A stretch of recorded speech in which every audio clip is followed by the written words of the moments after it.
seem to us to be very much unitary, and yet it's an incredibly difficult puzzle to understand how that unity arises from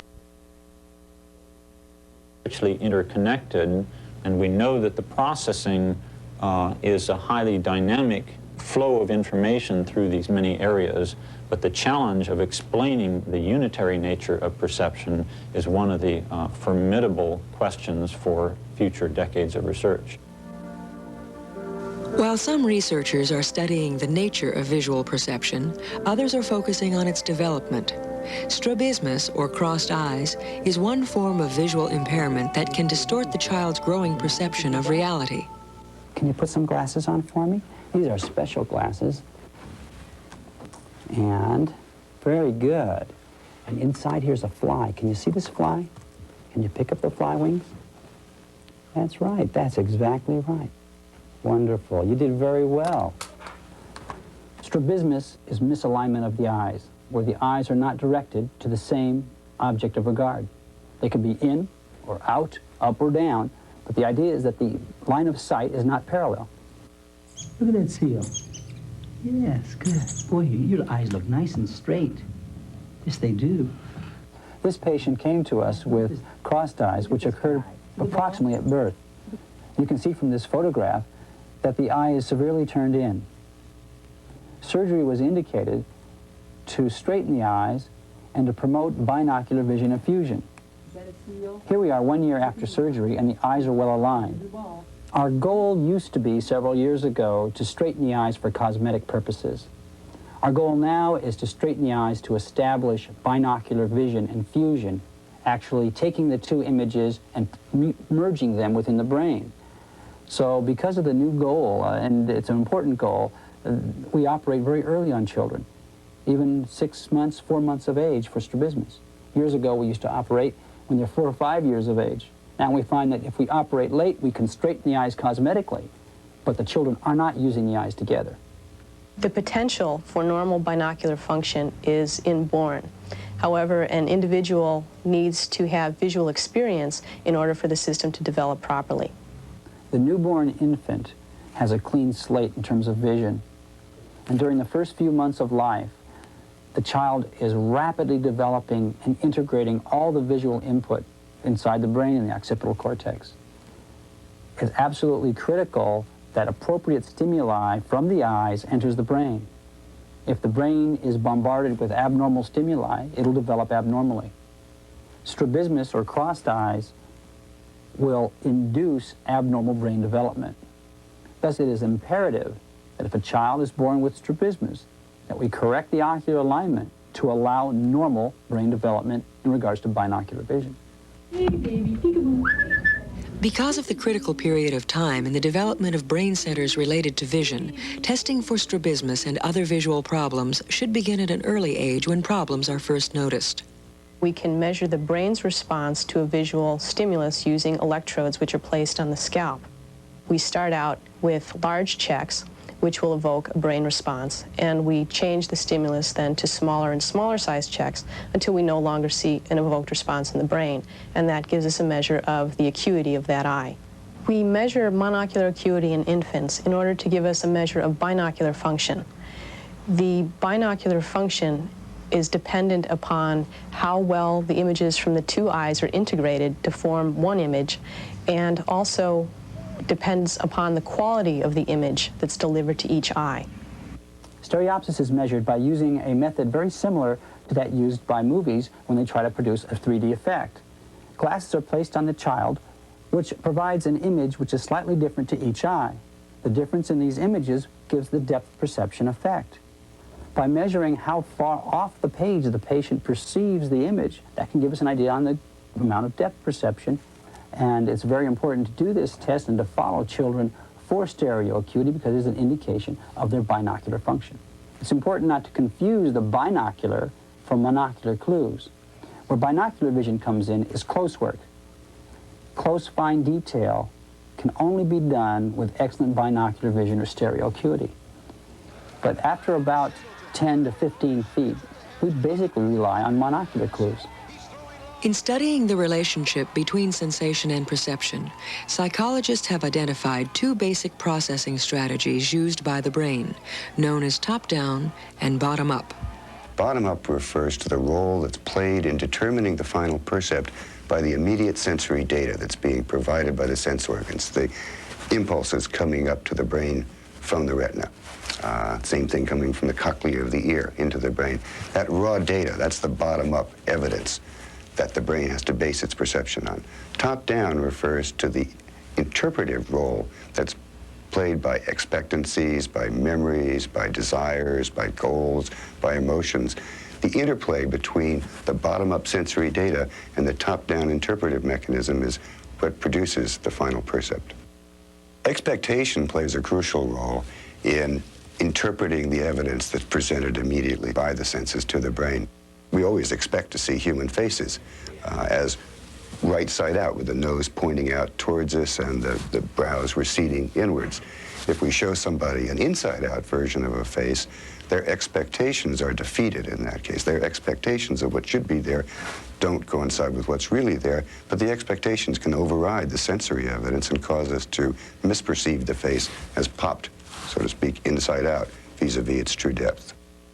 A classic demonstration of the role played by top-down influences in perception is provided by ambiguous figures, pictures that can be seen in several different ways. For example, the classical picture of a beautiful young woman, and the other interpretation of it is as an aged crone, a hag, a witch. When a person first glances at this picture, they typically see one interpretation or the other, and then either through suggestion or by continued study of the image, suddenly the other interpretation pops into view, and the first interpretation, the first percept they'd had of the picture fades completely away. The top-down influence has now changed the same input, the same visual stimulus, and reinterpreted it and given it an entirely different perceptual significance for us. As you see this figure, try to imagine what it is. Is it something you might see under a microscope or through a telescope? Just try to imagine what it is.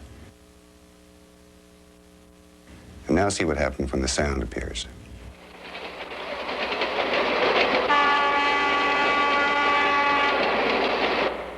Perceptions can definitely be affected by emotional states. If we are longing to see a loved one turn up in the train depot, every stranger suddenly becomes that loved one. If we're anxiously waiting for a telephone call and we're in the shower, we keep hearing the telephone ringing. It's not ringing at all. What emotion actually does, I think, is to narrow the focus of our top-down processing so that it's basically looking at every piece of sensory data that comes in from one perspective and asking, could this be it? Could this be it? Well, pretty soon, the noise alone in the sensory input is going to match your description of it, and you're going to perceive something that's not there at all. For example, you see the effects of expectations in some tragic accidents. I'm thinking, for example, of hunting accidents. Somebody is out hunting and shoots what they think is a deer. It ends up that it's actually a human being. Why did this tragedy happen? It's because the individual is so strongly expecting to see a deer, has a mental set that it's going to be a deer, looks out onto the landscape over this ambiguous set of incoming signals, and it looks to that person like a deer, but it's not. One of the problems in trying to get a scientific handle on perception is that normally our perception works so smoothly and so well, so effortlessly, that we're completely unaware of it as an active process. Illusions show us instances in which this process breaks down and thereby makes us aware of the fact that it actually is a process that's taking data in, interpreting that data, and giving us an interpretation of the sensory cues that we're getting. There are no depth cues in this picture. The two figures are identical in size and on the same plane. And yet when a background of perspective is added, the brain responds to cues for depth and creates an illusion where it is virtually impossible to perceive the two figures as equal in size. The colors you perceive in this spinning disc do not exist at all. They are an illusion, thought to be created when the spinning black and white sectors of the disc turn color receptors in your eyes on and off. These diagonal lines are placed parallel to each other, and yet when horizontal and vertical crossing lines are added, the perceptual interpretation is that the lines are no longer parallel, but they are. On this entirely flat surface, you see a painted design. As the disc begins to spin, an illusion of depth is created by motion. And motion can create the illusion of more motion. As you watch this illusion, focus your attention on the center of the spinning disc.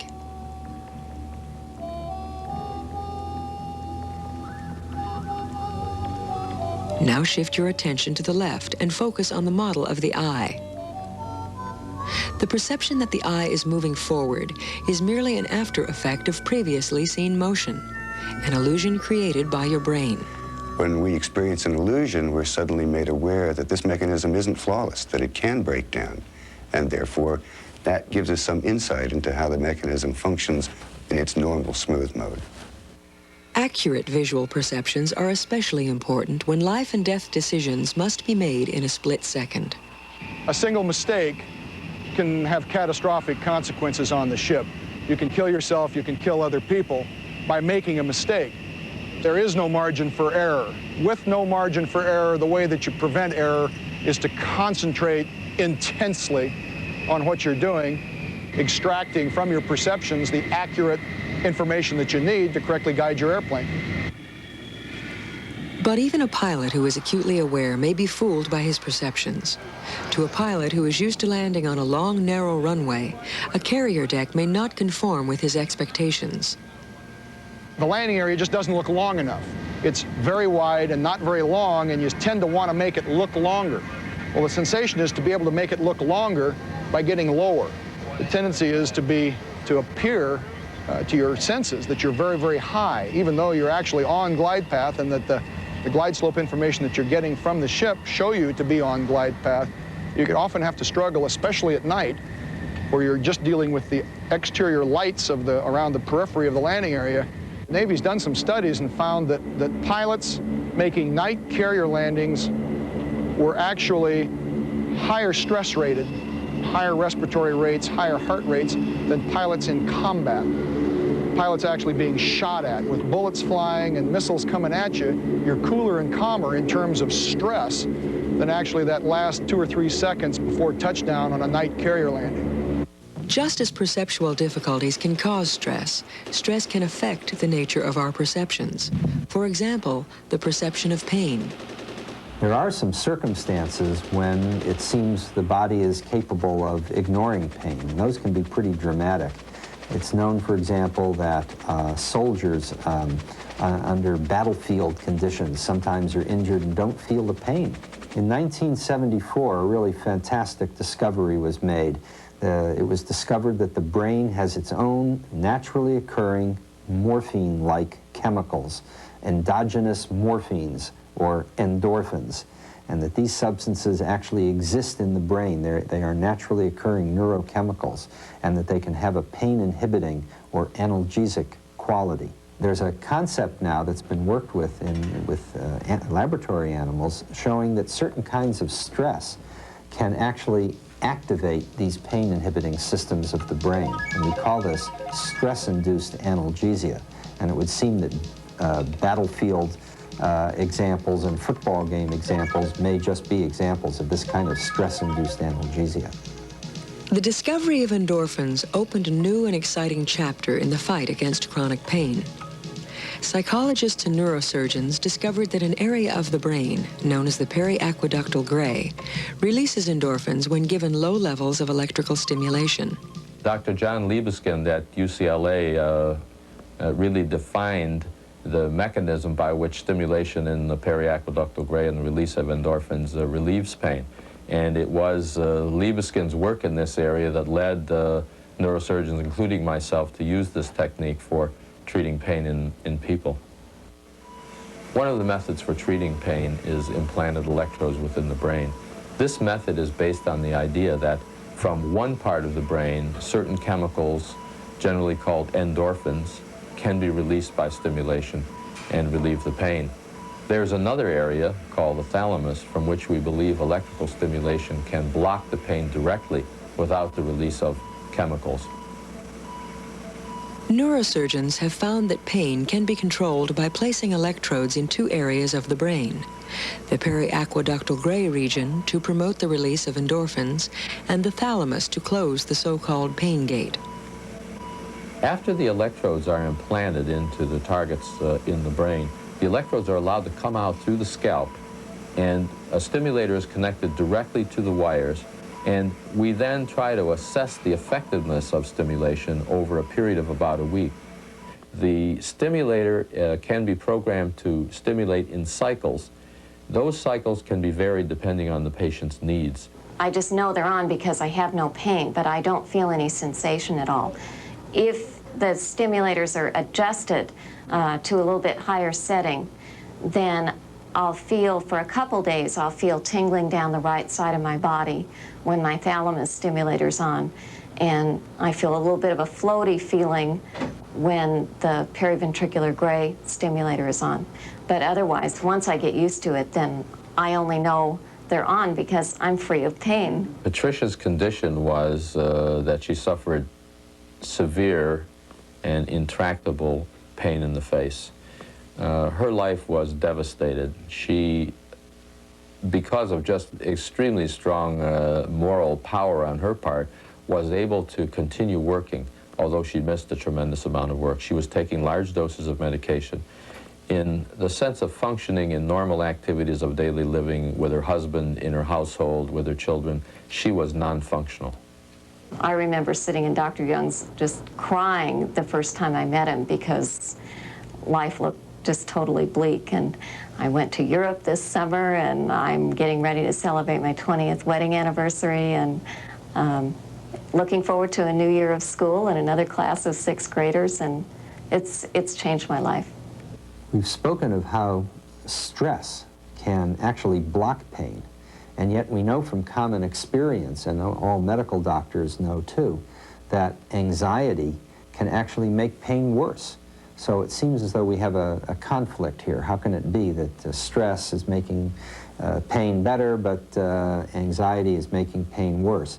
I think it has to do with the degree. I think if the stress or anxiety is severe enough, it causes pain inhibition.